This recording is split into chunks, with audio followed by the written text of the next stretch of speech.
ay dinadala yung may sakit, and then pinalalakas yung may hina. So, yan daw ang church. Meron din nagsasabi the church is a school, which is totoo naman, kasi ang church ay tinatawag na edification institution. Dito po ay tinuturo ang salita ng Panginoon. So, school. At itinutulad din yung church as a body. Diba? Sa Ephesians 10, sinasabi, ang iglesia ay katawan. Okay?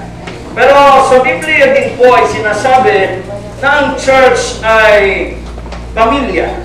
Okay? Buksan natin, bago natin simulan yung ating pag-aaral this morning, titingnan muna natin yung mga scriptural support na nagsasabi that the church ay tinutulad sa isang pamilya. Buksan po natin sa 1 Timothy chapter 3 verse number 4. 1 Timothy 3 verse number 4. Ang sabi, one that ruleth well his own house, having his children in subjection with all gravity. Verse 5, please. For if a man know not how to rule his own house, how shall he take care of the church of God? So, pinag-uusapan po dito yung leadership ng church,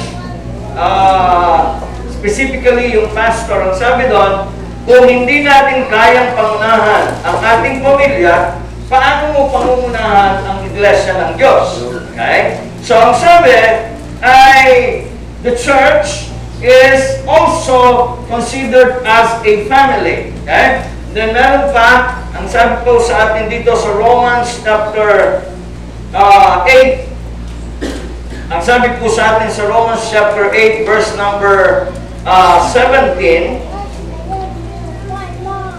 ang sabi, and if children, kung mga anak nga, then heirs, mga tagapagmana, heirs of God, joint heirs with Christ, and so be that we suffer with Him, that we may also glorify together. So, malinaw po na sinasabi sa atin that the church can be considered as a family. Okay? So, hindi mahirap na maintindihan na ang church ay tumatakbo din dapat as a family. Ngayon, titignan natin, as the church living like a family, anong dapat nating makita? Yung binasa natin, balikan muna natin, yung Ephesians chapter 2 verse 19 and 20, ang sabi po sa atin, now therefore, ye are no more strangers and foreigners. Hindi na kayo mga manglalakbay. Yan, tama. Foreigners, hindi na kayo DVD.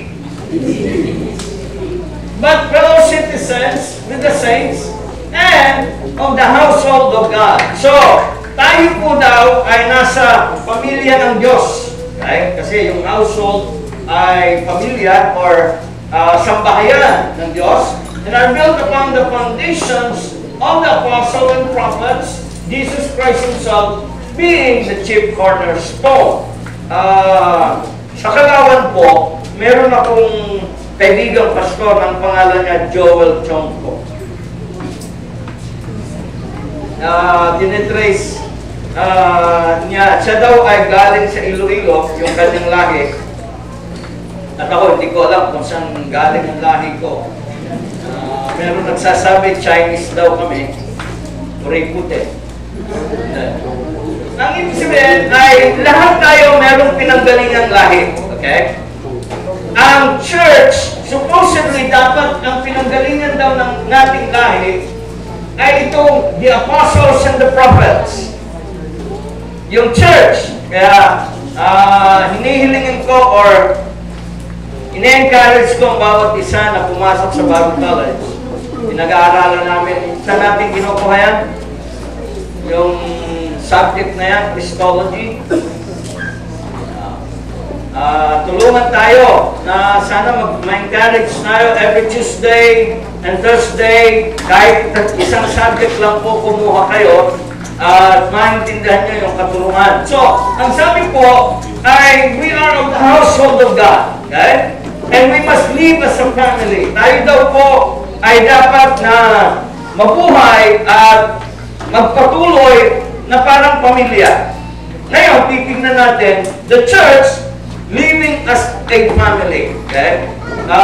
Meron pong magandang bagay na dapat tayo na makita na yung church ay nabubuhay na isang pamilya.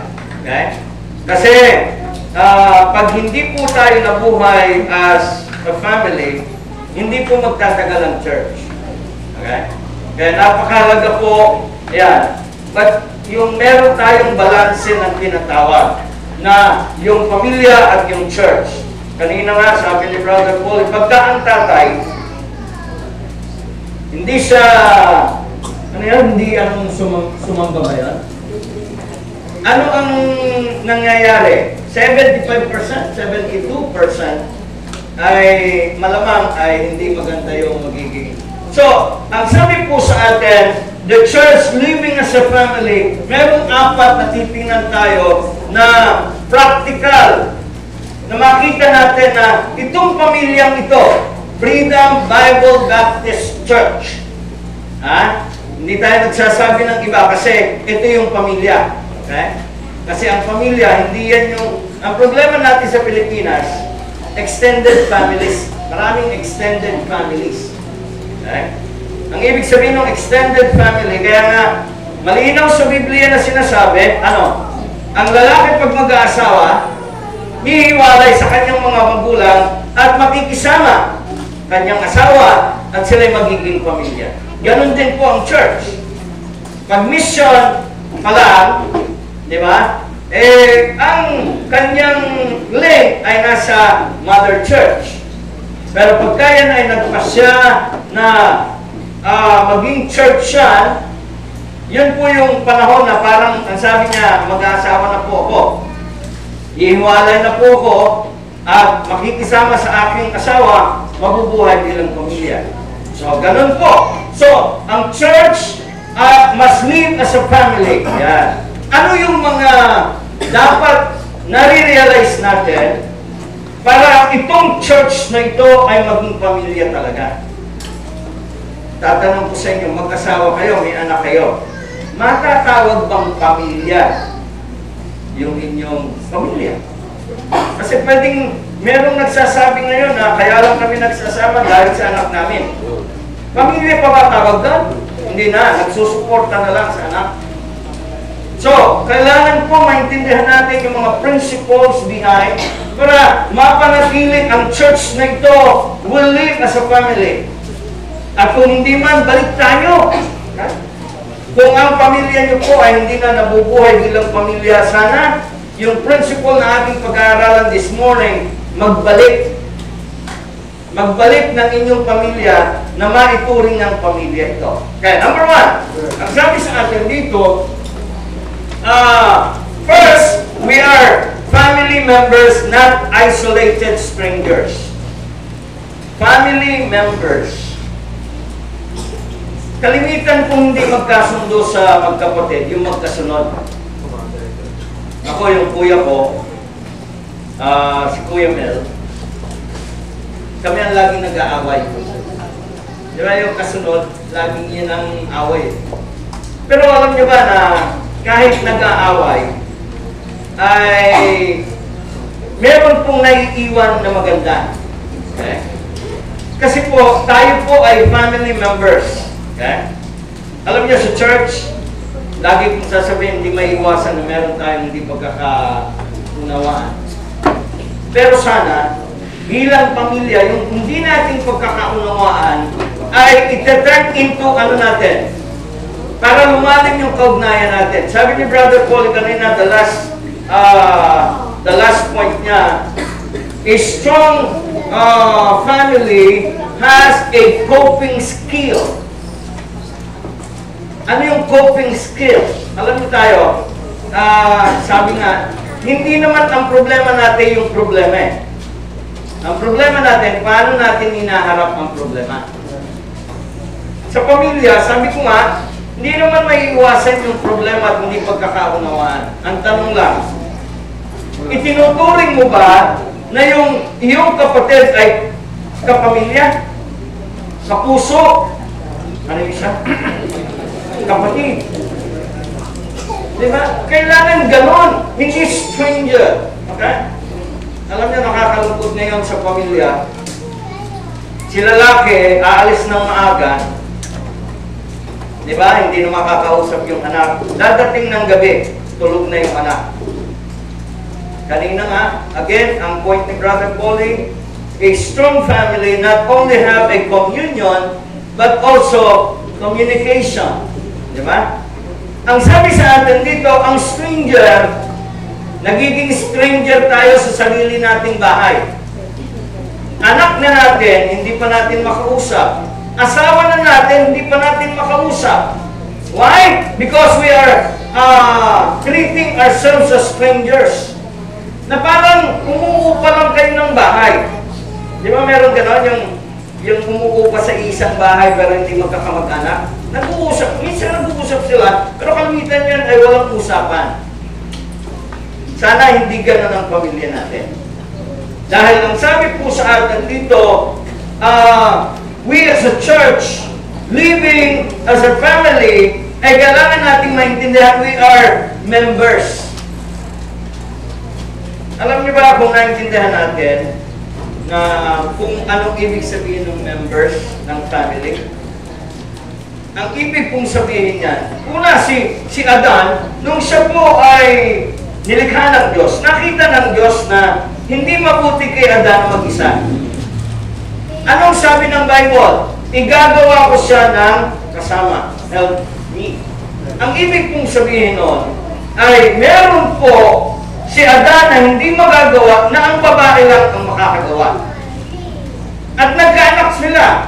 Ibig sabihin ba walang bahagi yung anak? Hindi po. Lahat pong na members ng family ay inilagay ng Diyos sa pamilya dahil meron siyang gagawin para mapaayos yung pamilya. Hindi po ang anak buwisit. Eh, minsan nga, ang buwisit yung asawa, babae, lalaki, no? Buwisit ka! Di ba natin ganun? Hindi po!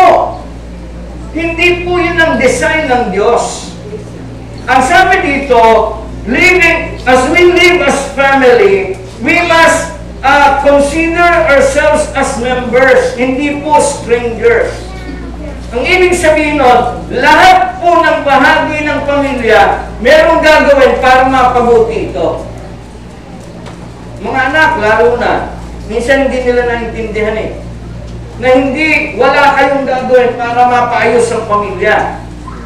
Meron kayong gagawin, kaya kayo inilagay sa pamilya, meron kayong bahagi para gumanda ito.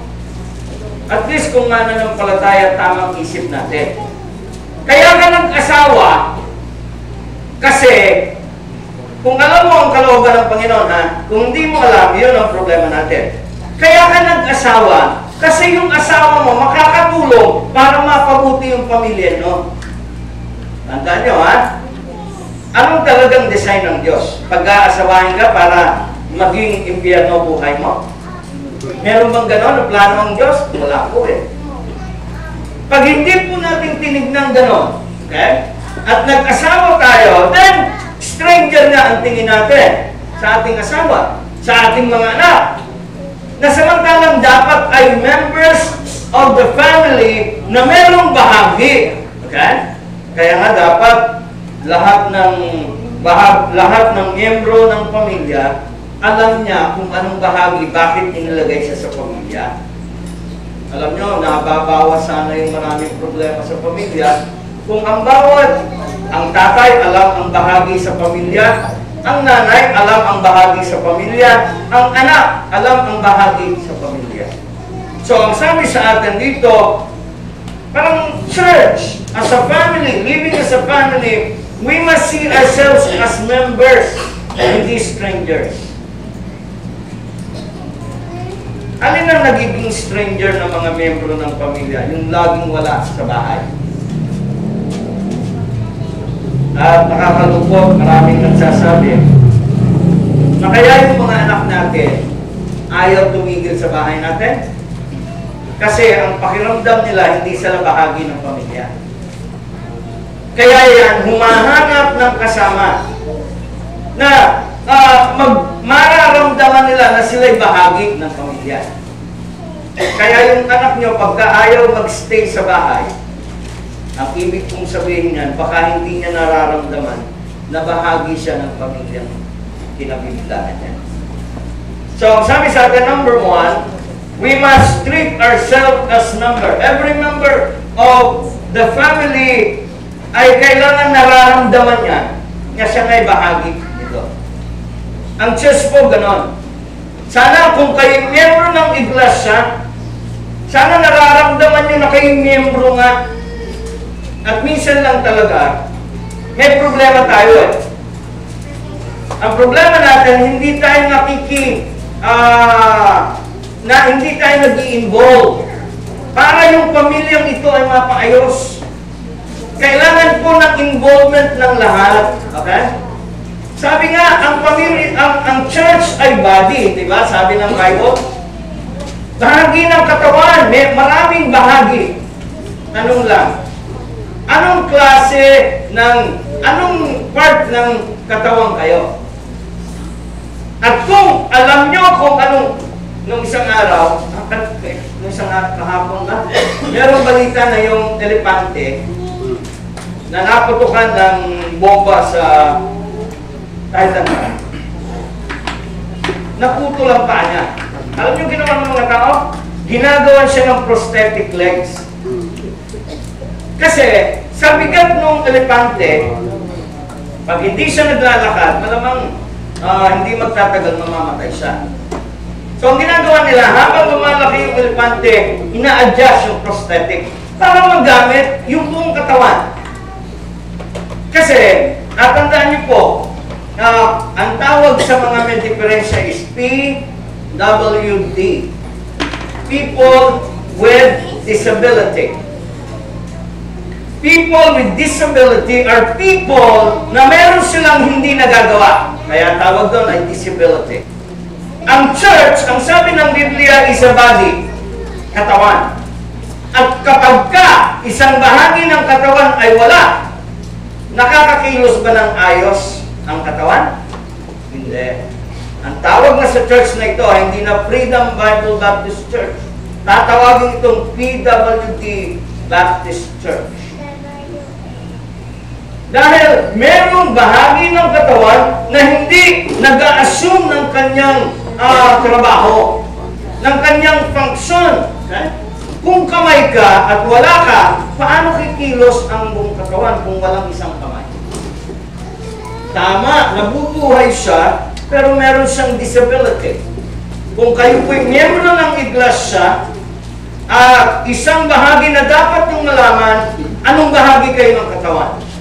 And you ought to function right doon sa katawan na bahagi kayo. Kasi nagiging disabled ang church kapag may mga bahagi nito ang hindi nagpa-function. So number 1, we ought to live as a family. Right? Number 2, ang sabi po sa atin ay number 2, second, we are to relate to each other as a family members. Relate. Ang ibig sabihin, yung meron tayong relationship. Okay? A healthy family, ang sabi sa atin, the members are supportive, encouraging, and mutually involved in one another's lives. Galatians 6:10. Okay, Alan? Galatians 6:10. Ang ibig sabihin, nakikirelate. Meron tayong relationship one with another. Ang sabi, as we have opportunity, therefore opportunity, let us do good unto all men. Pero ang sabi, especially unto them who are of the household of faith. Ang sabi nun, kung tayo mabigyan ng pagkakataon, gumawa tayo ng mabuti sa lahat. Pero ang sabi sa atin, lalo na doon sa mga kasama sa sambahayan ng pananampalataya. Tama po daw na gumawa kayo ng mabuti sa iba, sa lahat. Yes. Pero kung meron mang dapat, especially, na dapat ay gagawa natin ng mabuti, yan yung mga kapatid natin. Alam niyo tayo, this church meron tayong sana manatili na meron tayong kagustuhang makatulong. Okay? At sana higit sa lahat, tayo ginagawa natin ang lahat. Halimbawa, meron tayong mga kapatid na nabalitaan natin may sakit, kahit pa paano makatulong tayo. Kasi ang sabi ng Bible, kung gagawa ka ng mabuti, at sa iba'y tumutulong ka, how much more doon sa kapatid? How much more doon sa bahagi ng ating pamilya? How much more na kung ito'y bahagi ng ating pamilya, so much more na dapat natin tulungan. Okay? Kaya po tayo, ang sabi sa atin dito, kung gusto natin, okay? Natatandaan ko yung ang galing magpayo sa iba. Pero yung pamilya niya, so kailangan po natin maintindihan ito. Meron tayong relationship one with another bilang magkakapatid. Okay? Tayo po ay kailangan nating maintindihan kung meron mang dapat magtulong-tulong, tayo yun. Hindi masama na tulong tayo sa iba, but make sure na kung itong malapit na kapatid natin ang nangangailangan, siya itutulungan natin. Kasi sabi na, especially them who are of the household of faith. Lalo na doon sa sambahayan ng pananampalataya. So, ang sabi po sa atin dito, kayo, yan, kaya nga lagi natin sinasabi mag-asawa, pagka meron kayong hindi pagkakaintindihan, huwag mo munang dalhin sa iba. Yes. Kayo munang mag-usap kasi kung meron mang makapag-aayos ng gusot ninyong mag-asawa, kayo yun. Lalo na kung kayo mananampalataya at naniniwala sa Biblia. Maliban na lang, mananampalataya kayo, pero hindi kayo naniniwala sa Biblia, o kayo. Pero kung kayo po ay kabilang sa household of faith, okay?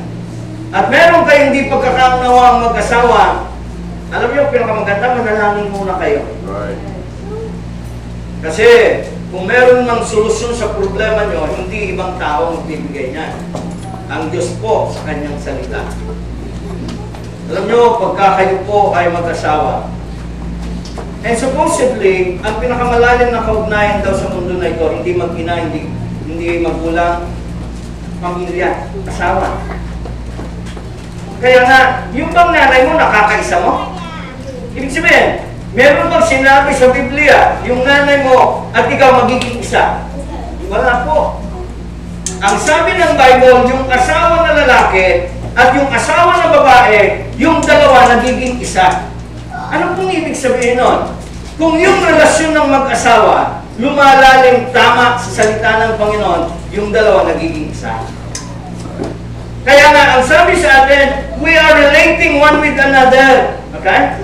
If we have opportunity, lalong-lalo na makatulong, alam niyo ba, natulong natin sa asawa natin na magkaigi tayo ayon sa salita ng Panginoon.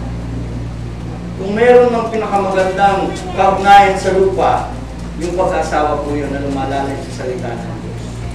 Yung relationship ay, hindi ko sinasabi ha, makasabihin nyo, hindi natin sinasabi na hindi magkakaroon ng hindi pagkakaunawaan ng asawa.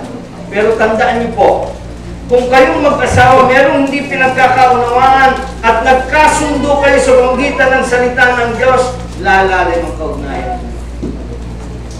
Sana tulungan tayo ng Diyos bilang sambahayan ng Diyos. Right? We have this relationship one with another at yung relationship na yan, nagbibigay sa atin para lumalim tayo unang-una sa pagkakilala sa Panginoon at pagkatapos lumalim yung pagkakilala natin sa asawa natin, lumalim yung pagkakilala natin sa ating mga anak. And I don't know, kung merong problema na hindi magsusolusyonan, kung meron tayong Diyos, kung meron tayong pagtitiwala sa salita ng Panginoon. So ang sabi sa atin dito, the church living as a family, meron pong relationship. They relate one with another para yung relationship na ito yung lumalim. Okay? Sana, we are doing our best, lalo mag-asawa dito, we are doing our best para yung relationship na ito mapalalim. Kasi yun ang kalooban ng Diyos. Hindi yung habang tumatagal na mag-aasawa, lumalaki yung siwang. Di ba yun ang tendency? Pag tumatanda sa pag-aasawa, imbes na lalong mapalapit, ang tendency lalong lumayo. Hindi yun ang kalooban ng Diyos. Ang kalooban ng Diyos, kung malayo kayo, nung kayo po ay mag-asawa, dapat habang tumatagal na papalapit, lalong lumalalim yung kaugnayan bilang mag-asawa. Kaya nga, yung nanay ko, alam ko na nung mamatay yung tatay ko, hanggang ngayon nahanap niya eh. Yung isang araw, ayan, ilang beses na tinatanong ko sa asawa, saan yung tatay mo? Si Apin. Minsan eh, aakyat yan, ano ba tatay mo? Yung bang, kasi ganun kalalim yung kanilang kaugnayan eh. Na hanggang ngayon, pagka yung naglalaps yung kanyang minsan ako na pagkakamalan. Kasi kamukha ko rin yung tatay ko na pagkatapos ng service, lalapitan ako, uwi na tayo. Ito na mo bahay ko eh. Hindi, may bahay siyang kanya yung likod. Kaya sabi niya, uwi na tayo. Ang tingin niya sa akin, ako yung si tatay. At alam niyo kung saan nagmumula yan? Doon po sa lalim ng relasyon nila. Na hanggang ngayon, wala na si tatay, for so many years, naalala pa rin niya. Dahil bakit? Kasi yung relationship nila, bagaman hindi smooth sailing. Tandaan nyo, walang smooth sailing na pag-asawa eh. Minsan nga, masarap pa nga ang dinadaanan natin eh, sa pag-asawa eh. Buti pa nung binatag-dalaga tayo. Pero hindi. Hindi. Kung kalooban ng Panginoon, tama yun, may rough road. Okay? Pero hindi yun dahilan para hindi mapalalim ang kaugnayan ng mag-asawa. Yun nga ang maganda eh. From, ang sabi, ano yun, yung till death do us part, ano simulanan? For better, for more. For better, for worse, for rich, or for poor. Sickness and in health. Sickness and in health. Till death do us part. Ang ibig sabihin nun, kung may sakit ka na, pag iniwan ka ng asawa mo, ang ibig sabihin nun, hindi lumalim yung kaugnayan yung dalawa. Sabi ko nga sa inyo, merong ang lalaki na nakapag-asawa ng napakagandang babae. And then all of a sudden, nasunog yung mukha ng asawa niya. Anong unang ginawa ng asawa? Iniwan yung kanyang asawa. Alam niyo kung bakit? Hindi naman relationship yan na hanap ng lalaki. Magandang babae lang. Ang relationship po ay hindi po yan ibig sabihin pangit ang asawa. Alam niyo ba na walang pangit na asawa? Kaya lang pumapangit ang asawa natin kasi hindi na maganda relationship natin sa kanya. Pero pagka tama relation nyo, habang tumatagal yung asawa nyo, lumukulukot ang mukha, lalong gumaganda. Oo, totoo. Yung parang bata na pinalalabo yung mata. Diba yung pag ayaw manood, yung horror, alam niyo yung pinalalabo mata para hindi makita yung pinapanood. Parang ganun tayo. Yung asawa natin for 20 years, akala mo, puro kulukot na iba natin yun po eh. Pero parang gumaganda pa rin siya. Bakit? Kasi dahil sa relasyon na lumalalim. Pag hindi lumalalim ang relasyon nyo, habang tumatagal, pumapangit ang asawa. Ito yan. Ang dami nyo nang nakikitang pangit sa kanya. Kasi hindi nabubuo yung relasyon nyo eh. Naghahanap ka na ngayon ng dahilan para siya mawala sa buhay mo. Kasi hindi lumalalim ang relasyon nyo eh. Okay, number 3. Mapagalitan naman tayo. 3. Ang sabi sa atin, willingness to follow the leadership of those in authority. Kahapon ba? Noong 30 ay si Duterte po ay inaugurate, nanumpa bilang presidente ng ating bansa. And by the way, ako po, marami rin ako nakikita hindi maganda sa unang-una yung pagmumura niya. Diba? Medyo foul sa akin yun pagka siya'y nagmumura. Pero alam niyo ba, sabi ng Biblia sa atin, sabi dito sa Hebrews 13:17, Obey your leaders. Submit to them, for they keep watch over your souls as those who will give an account. Let them do this with joy and not with grief, for this would be unprofitable for you. Obey them that have the rule over you. Sa bahay po, sa bahay, bakit malaking problema sa bahay? Kasi merong hindi nakakaintindi ng authority. Mga babae, ang sabi ng Bible, you submit yourselves unto your husband. Bagaman sinasabi rin, submitting one with another. Okay? Pero ang sabi ng Bible sa atin, we have to know kung anong authority binigay sa atin. Sa bahay, may authority. Yung lalaki is to be the leader of the house. Ang babae should submit to the authority of their husband. Okay? Sa church, merong pastor na inilagay. Merong men para mamuna. Ang sabi sa atin, obey them. Okay? Maraming problema sa pamilya kasi hindi tayo nasunod. Mga anak, ang sinusunod si nanay. Magpapaalam kay tatay. Sasabihin ni tatay, sabihin mo sa nanay mo. Pag hindi pumayag si tatay, pupunta sa nanay. Sino mag-aaway? Yung mag-asawa. Pero yung anak, wala na. Anong sinasabi sa atin? Kung gusto natin as a church, living as a family, we must know that there is authority. Meron pong otoridad na ibinigay sa bawat, sa pamilya, sa school, di ba? Sa church. Lahat po yan is under authority. At kung gusto nyo pagpalain kayo, obey them that rule over you. Mga misis, please, submit to your husband. Mga tatay, lead your family. Mamuna kayo sa pamilya nyo, lalong-lalo na sa spiritual life ng pamilya. Huwag naman kayo pang yayakagin para sumamba. Sa totoo lang, you are the one supposedly ay maglilid sa pamilya into spiritual life.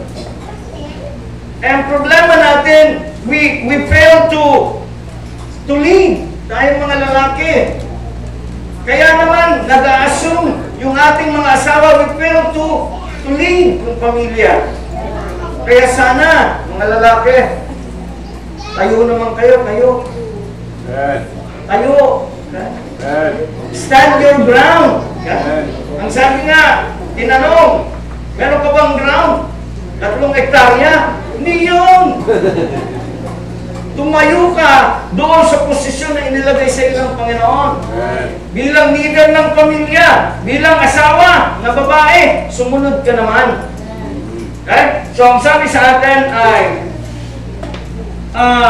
the church, living as a family, kailangan po meron tayong willingness to follow the leadership. Maraming pamilya ang nasira dahil sa hindi pagsunod. Alam niyo ba kung bakit maraming bakla?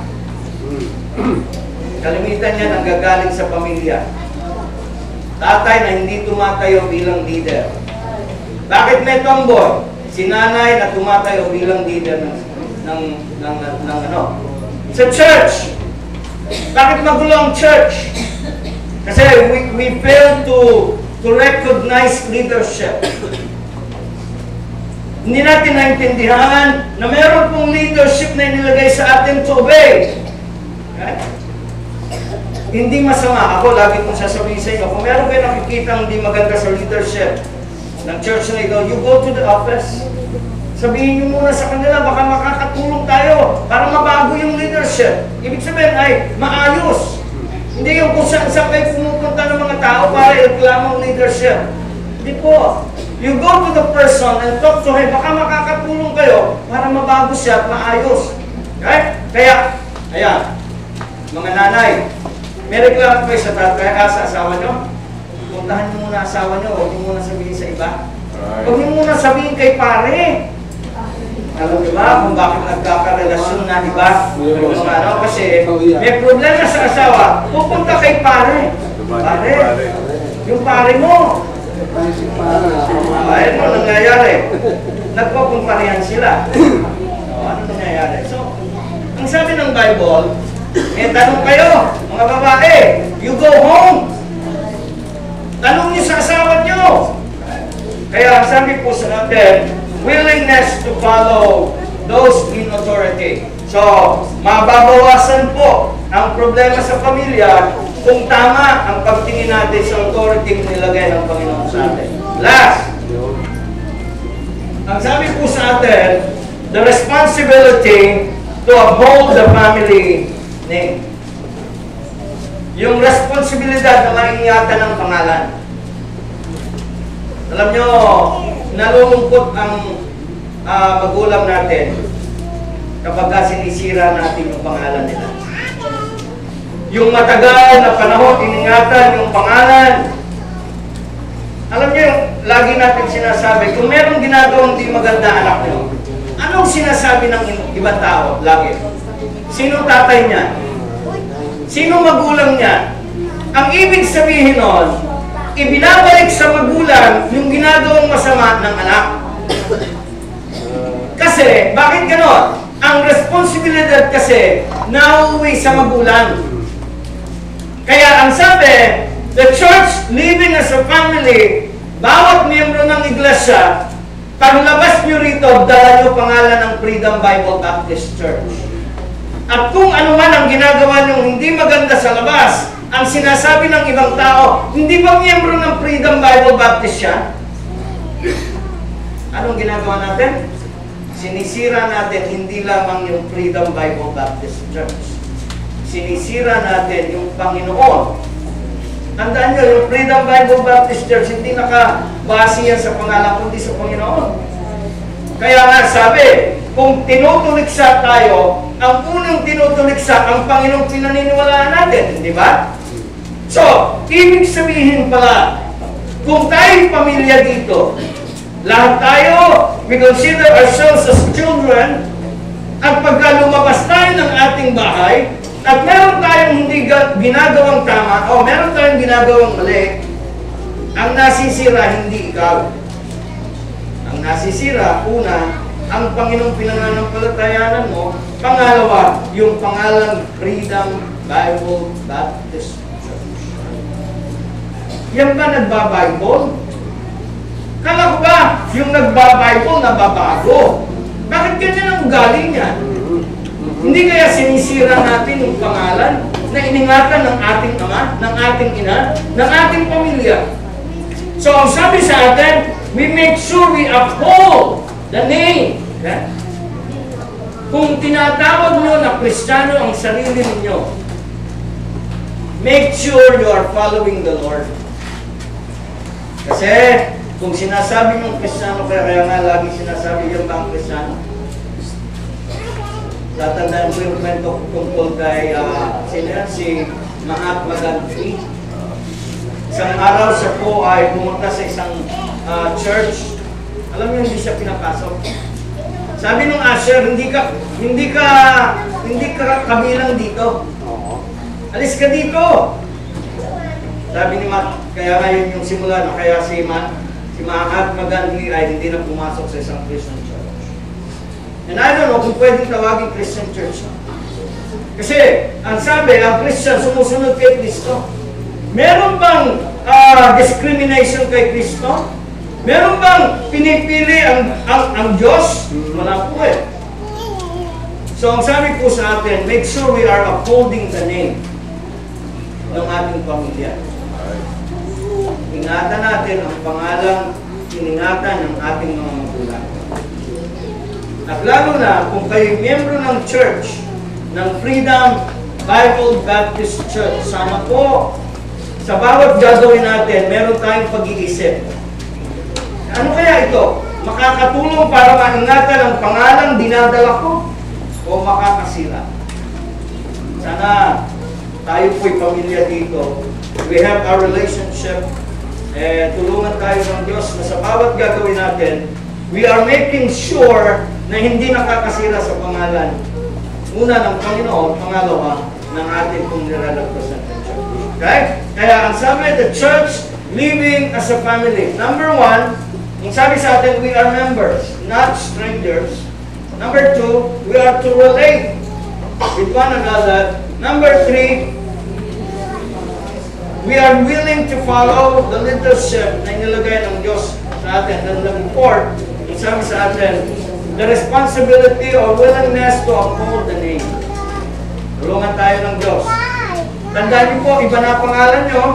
Nung kayo tumanggap kay Kristo, you are given a new name. Okay? You are given a new name at supposedly, yung pangalan niyo tumatama sa inyo. Alam niyo ba na kaya kayo binigyan ng pangalan ganon? Kalimitan sa Old Testament, kaya may pangalan ganon. Merong special na circumstance na nangyari kaya pinangalanan siya ganon. Hindi ko alam. Ang pangalan ko ay Apollo. Hindi ko naman alam, 1965 ba yung Apollo 11? Diba? Ewan ko kung bakit Apollo ang pangalan ko. Ang kwento lang sa akin ng nanay ko ay yung Apollo nata. Pero 1960 yan yun eh. Hindi ko alam. Pero, yun know, o baka yung Diyos na Apollo yun. Ang magandang lalaki. Okay po, tayo po manalangin.